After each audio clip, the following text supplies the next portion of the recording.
Jim Randolph, and I'm going to talk to you guys today about persuading you and your thoughts about automated speed camera and red light camera law enforcement. Now, this technology has been around for a while, and if you're like myself, you've probably been in a situation where you've actually gotten a ticket from a system similar to this one. I actually got one on 141 at Astroway there at the red light camera, and it can be quite frustrating, but there's a few key points I'd like to talk to you about just so you know what this technology is designed for.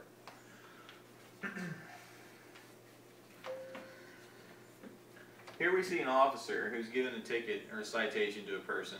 Now this can take 50–75% of an officer's time just writing citations for traffic violations. It's our goal, and it's my view, that these officers will be better represented in the field, solving actual crimes, doing actual work.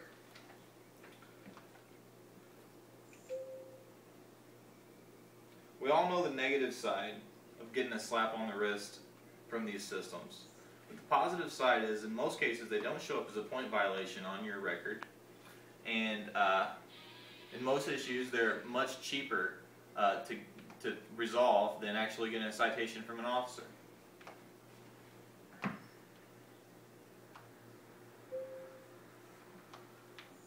Here we have a standard, this is a speed camera system.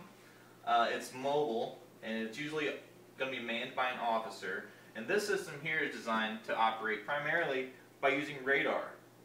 Through radar, they send a beam of light or a radar signal to a vehicle, and they measure the time it takes for that same signal to return to the vehicle. Now there's a fault with that because radar can actually be less accurate when measuring that way. If it's raining or if there's any kind of an object, even microscopic, that can get in the way of that radar signal, it can affect the speed.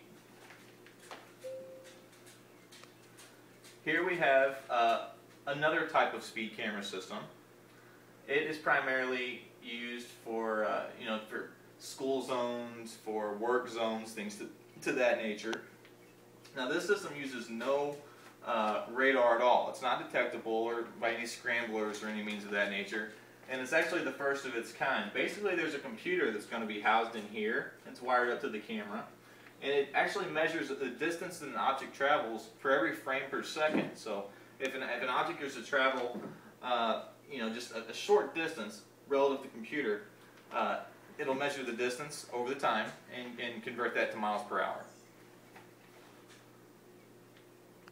This system is actually much more accurate than the previous systems.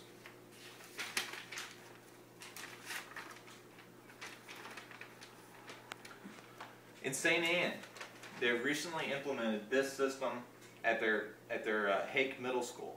Now, Hake Middle and Elementary Schools, it's a known speed trap there on Ashby. It's a long straight stretch. It's a 4-lane highway. And many incidents have occurred where children have tried to cross the road and have been struck by speeding vehicles in that area.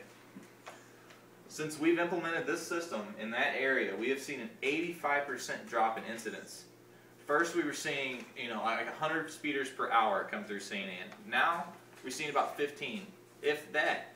In Charlotte, when we first implemented that system, we were seeing 150 incidents per hour. After 4 months of running there, we were down to 20 incidents per hour, and after 6 months of running there, the incidents had nearly come to a slow. I'd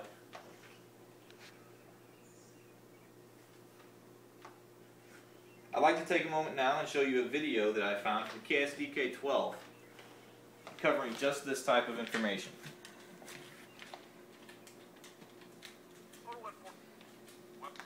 Speed zones are up and running and responsible for thousands of tickets in 2 St. Louis County communities.